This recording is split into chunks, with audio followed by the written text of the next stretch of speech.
she, her pronouns, and I'm a consultant here at Thoughtium. I'll be your host today, and a special shout out to the folks tuning in through LinkedIn. Navigating Now, of course, is a virtual roundtable series that shines a light on leaders' experience, expertise from all different backgrounds and industries, covering the relevant topics of today. We are live every Thursday at 3 p.m. Central Time. Today, we're going to bring you another perspective series. Thoughtium perspectives are about sharing fresh ideas and perspectives to drive impact within the world, the workplace, and of course, ourselves. This is a way for our community and clients to engage through Thoughtium's offerings in a very unique and special way. We have had a lot of success with our December perspective series, Harnessing Hybrid. Several of our clients use this to redesign their hybrid engagement strategies. Each perspective is made of 3 unique components. 1 is the article introducing the perspective. 2 is a 3-part video series bringing our community to add to the perspective. And 3 is a toolkit that allows you to bring the perspective to your team. All 3 of these components can be found at thoughtium.com/perspectives.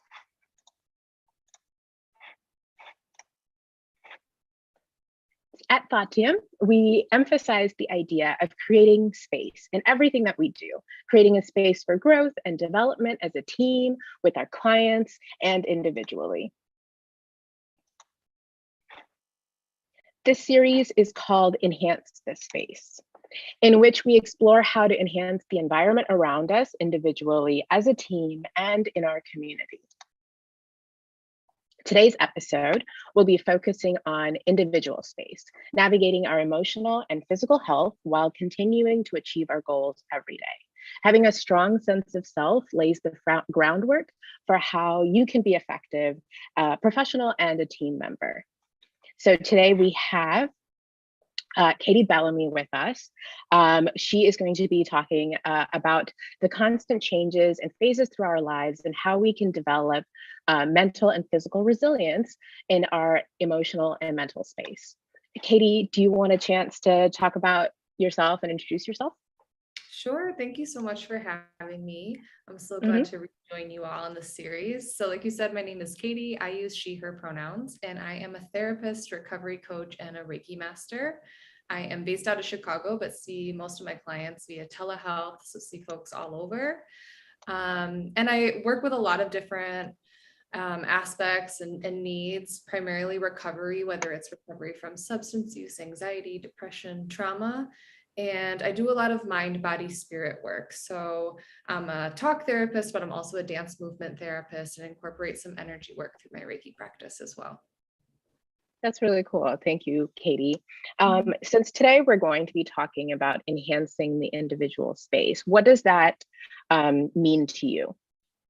Yeah, when I hear that, a lot of things come to my mind, and I kind of think of it in my mind, body, spirit lens. So creating some emotional and mental space, thinking about our physical environment, and then also some energetic space, and thinking about the space that we create within our bodies and also within the world, and sort of the energy around us, what we're allowing in and what we're presenting to.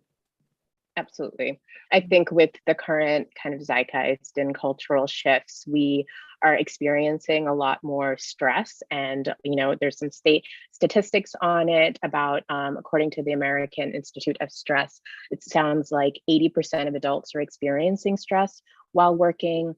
The adult depression rates has been tripling since the start of the pandemic.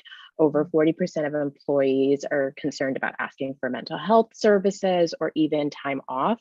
So I think there is a lot of pressure on self in making sure that we're getting the needs that we need.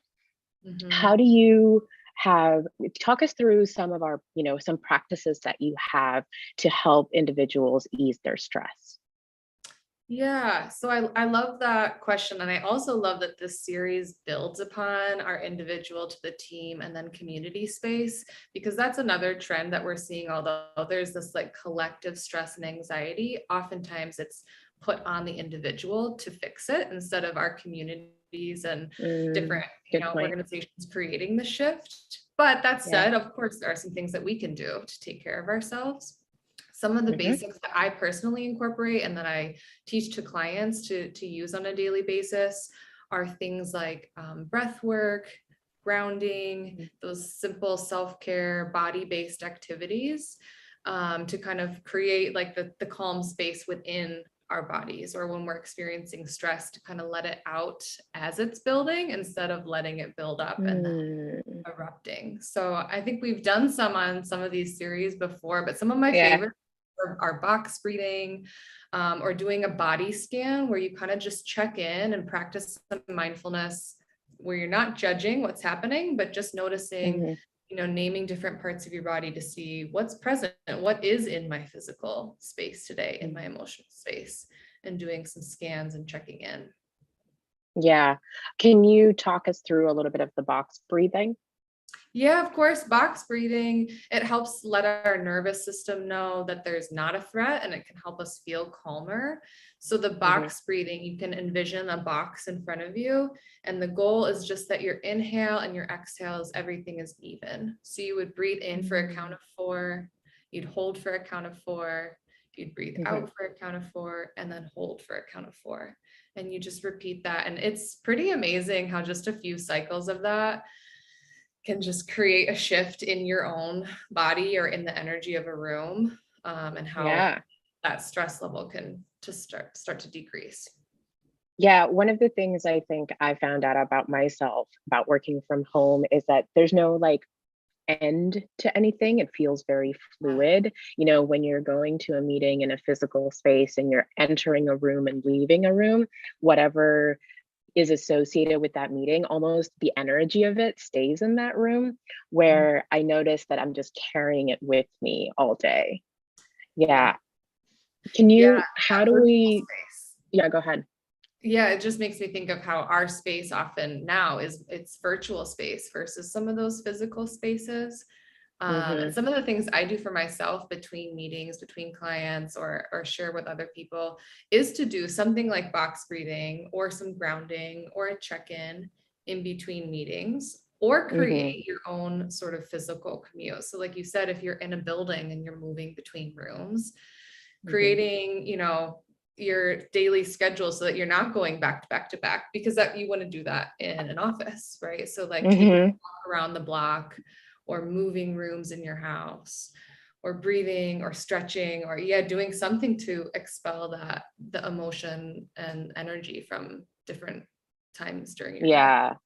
Yeah, absolutely. Can you talk a little bit about the connectedness that we have to our physical space and how that can impact our moods?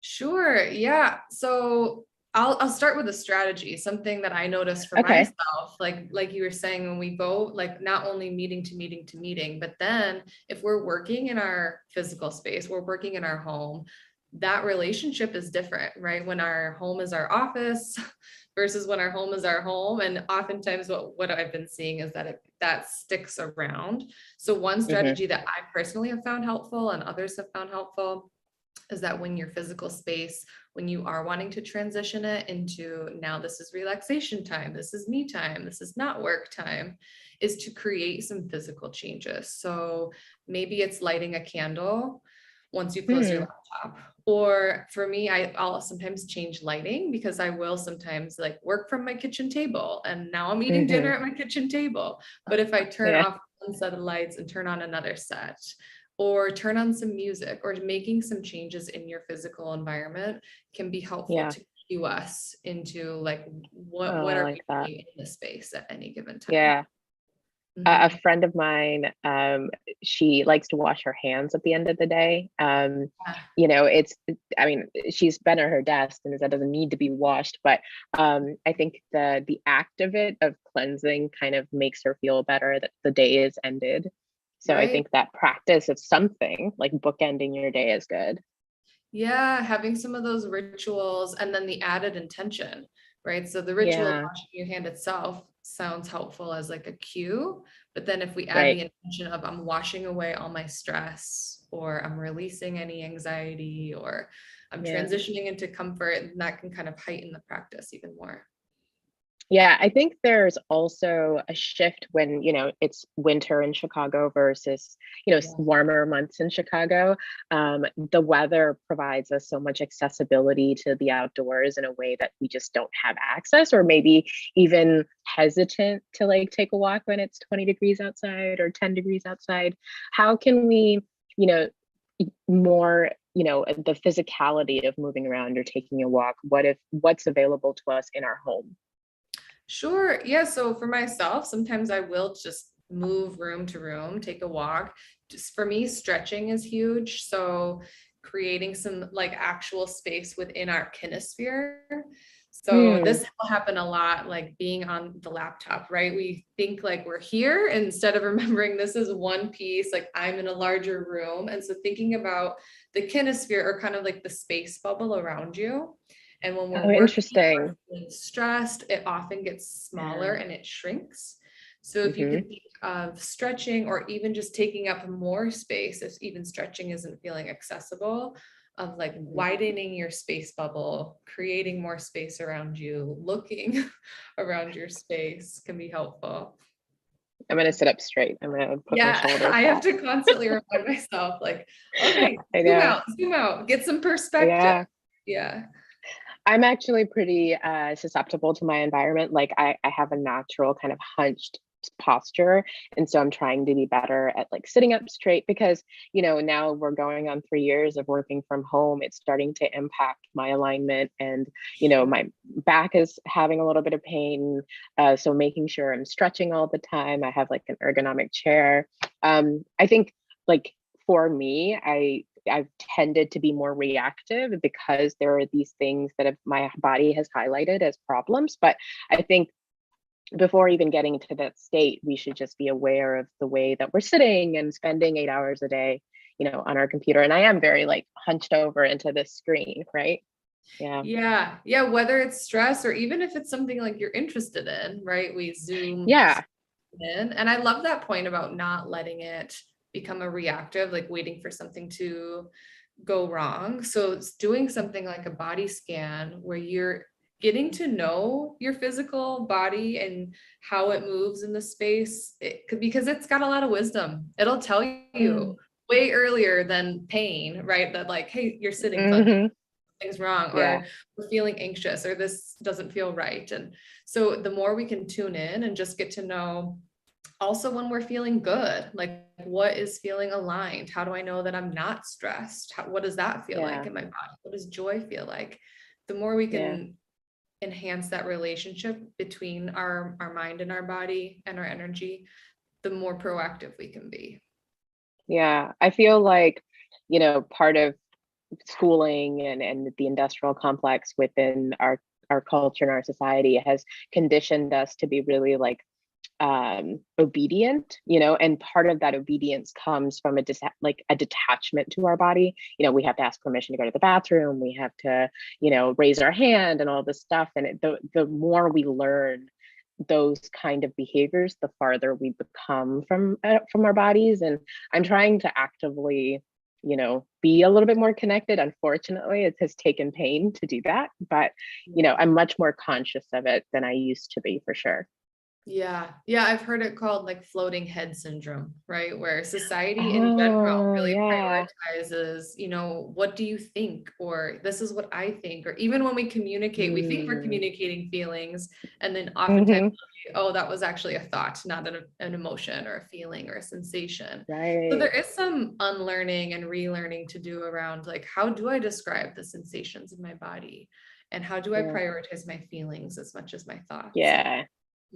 it's Yeah, all we often see our bodies as like, if they are trying to tell us something, almost like something that needs to be corrected, you know, uh-huh.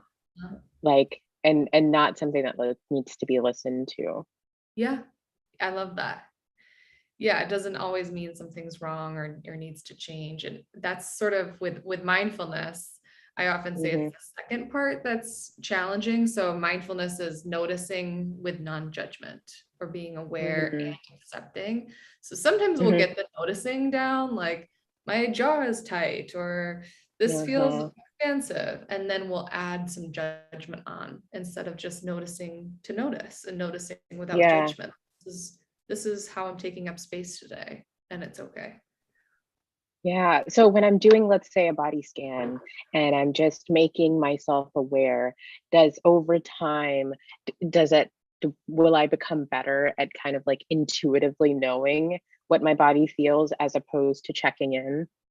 Yeah, I think sometimes it is helpful to have that time and space, right? If I know, like, okay, I Hmm. start my day with a body scan or end my day, it can help hold us accountable to doing that. But yeah, just like with anything, the more you're communicating with your body, then the easier it is to kind of listen as it's happening throughout the day instead of Hmm.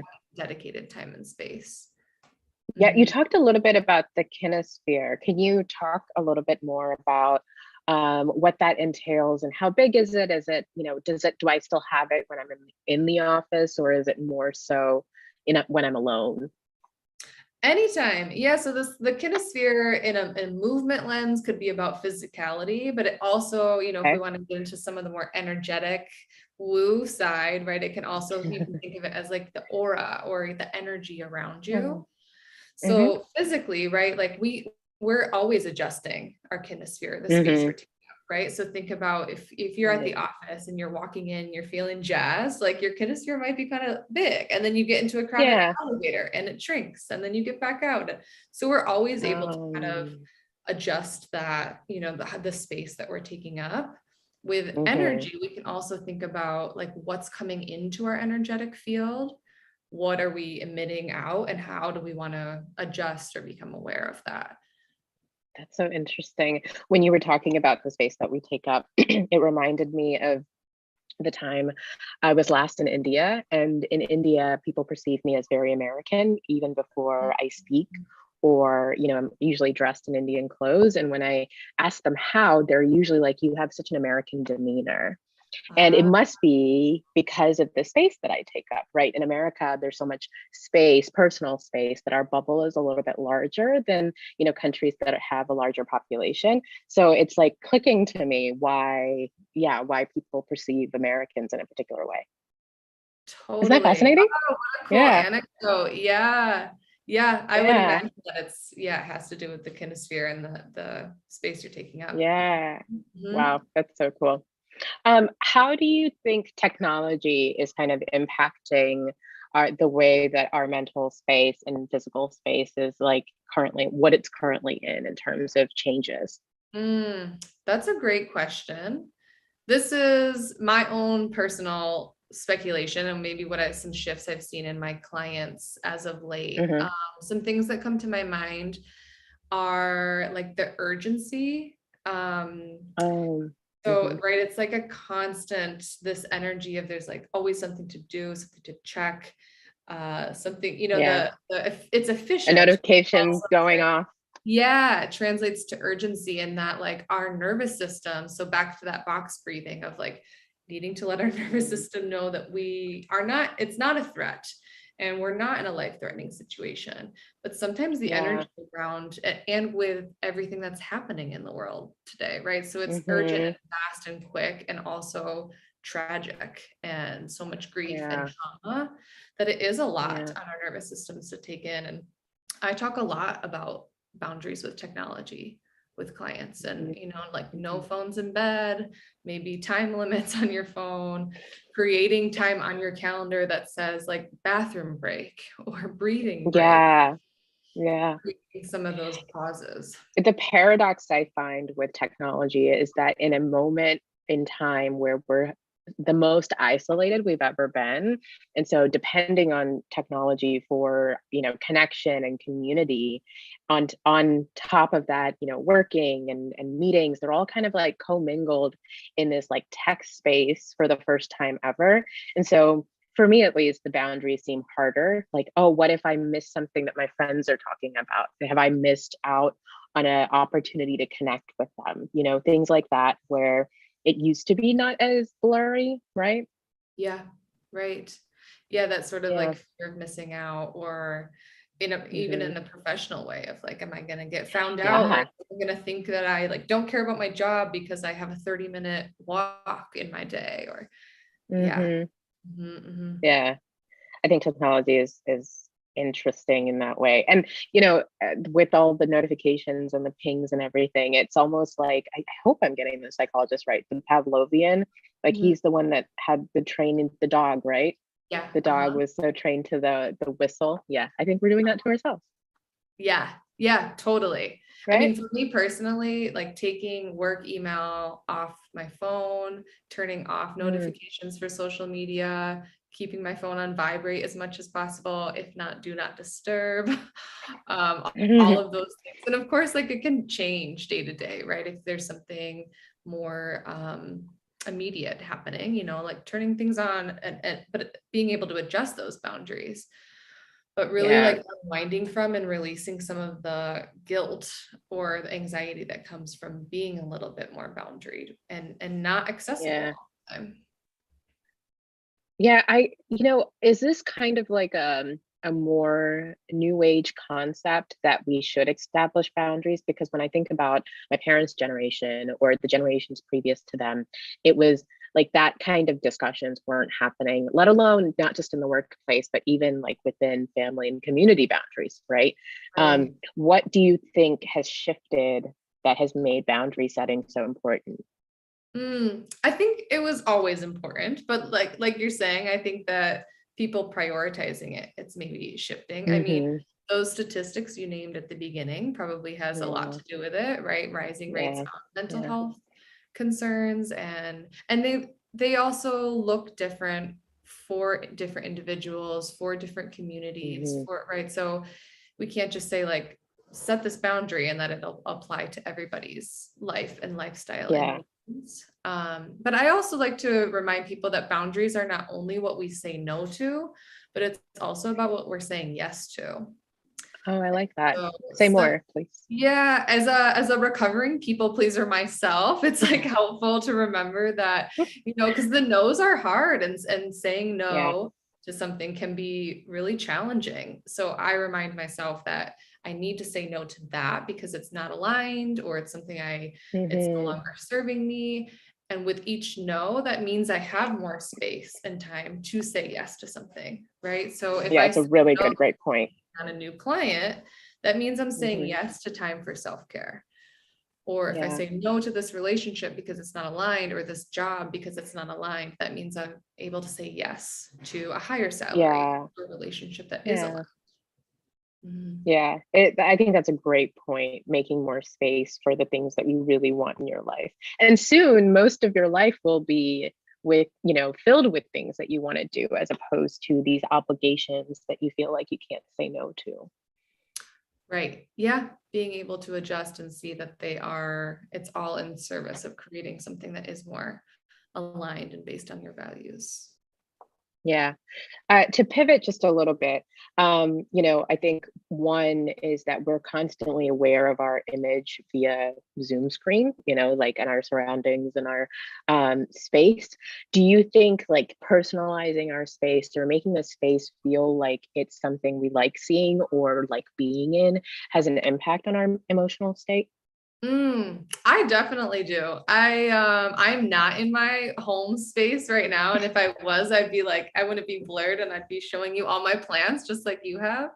Amazing. Yeah, I think especially, all the time, but especially if your home space is now somewhere where you are working there and living there, and it's a space that we're at more frequently, it can totally have an impact on how we feel. Sometimes it can be described as like if your external environment can be a reflection of what's happening in your mind. So, if you're Mm-hmm. overwhelmed and like the tidying isn't happening and things are getting messy and the clothes are piling Right. up. And so again, in a non-judgmental way, right? We don't want to then get Mm-hmm. into shaming Yeah. ourselves, not taking care, but it can be Yeah. an outward reflection of what might be happening inward. And so Yeah. create something that's There was something that you had said, a couple of conversations we had before this about the should construction of, what we should be doing. Can you talk a little bit about the shoulds?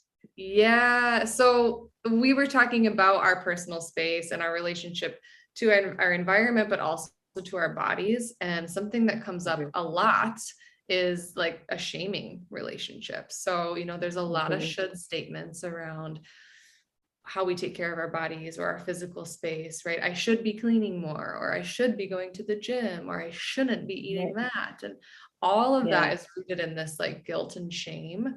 So one step, if this is like, whoa, totally new for someone, I would say like, just start by noticing how often you're using the word should towards yourself. I like that. Or other people. And then the replacement for a should would be a want or a need.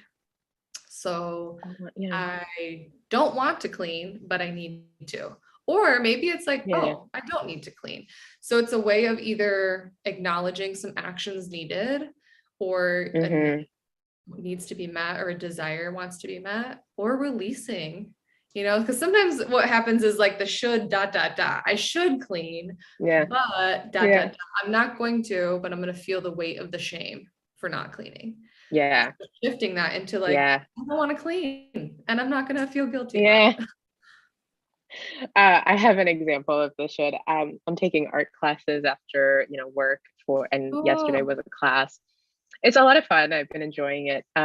It's a 3-hour class though. And yesterday was so beautiful. I didn't want to be in a basement of like this building for 3 hours. And I was like, oh, but I paid for this class. I should go. It's going to be worth it.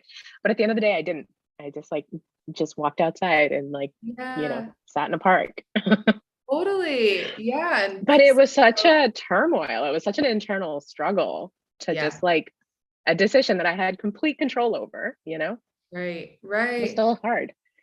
And those like conflicting needs, right? Our needs and values conflict all the time, where I've invested time and money and I care about this. And also it's a beautiful day for once and I want to enjoy it. And so to be able to, make a decision where there was no right or wrong, and to make it without guilt or shame does wonders for our mental health.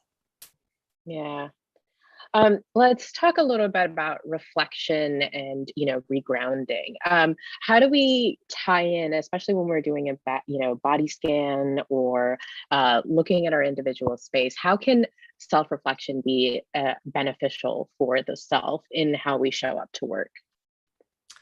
Yeah, I think self-reflection is key in so many ways. One, building just that relationship with yourself and feeling like you know what your intuition is saying, that you can trust the decisions you're making. It can also give a lot of information in terms of what is supporting you versus draining you, or what is aligned and what isn't, right? So if you do a body scan and every single day before this one meeting or this one project or a coffee date with a friend, and you notice like, that like suddenly my heart is racing and my hands are clammy and I feel this pit in my stomach. Like if I'm noticing that over time, maybe it's giving me some information of where my boundaries need to be, what I need to be saying no to, what I need to be saying yes to. So that self-reflection piece can be helpful in that proactive planning, instead of feeling like I'm constantly reacting or putting out fires. And it sounds like you're almost, integrating your body scan information with like actions, perhaps, right? So you're like you said, you're meeting this person, every time you meet them, your body clams up. And so then you're reintegrating that information to, maybe I don't want to meet this person anymore. Right. It's our body and our emotions have a lot of helpful information for us. That's why they're there, right? And so like we were saying, reconnecting to that wisdom can inform the thoughts, instead of this overthinking space of like, okay, I don't know what to think, I'm here in my head. If we check in, our bodies will oftentimes have some really crucial information for the actions that we need to take. Yeah, that's really cool. You might have already touched on this a little bit, but if there is one thing that people can take away from today's discussion, would it be the should, or would you edit it to include something else? Yeah, that's a great question. I would say, I think the non-judgmental approach, like, so we're talking about personal space, and I think releasing any judgment you have about your relationship to you and your personal space. Oh, that's so powerful, Katie. The primary, because I think I was gonna shame myself into not saying shit anymore. No, yeah, no, that's not right. Then we'll get like in the like shame hierarchy there. Yeah. Yeah, Right. just some non-judgmental acceptance of like, here's where I'm at. And that's Yeah. a place where we can start a relationship or start repairing a relationship with ourselves and Mhm. our personal space. But if we're like being a bully to ourselves, that makes it much more challenging. Yeah. Yeah. That's so good. Well, thank you so much for today's conversation. I always enjoy speaking with you. I think all of us can do a little bit better at like listening to ourselves and listening to our body. And like you said, it has so much wisdom. Yeah. So Yeah. Thank you so much for having me. absolutely. I want to quickly let you know and our audience know about the next upcoming part of our series. Let me pull that up real quick. So today we talked about the individual space and enriching within. Next week, we're going to be talking about team space and reaching new heights with Matt Prosco, head of sales at Task Human. Again, we are live every Thursday at 3 p.m. Thank you so much for joining us. And Katie, thank you so much for being here. Thank you. Bye.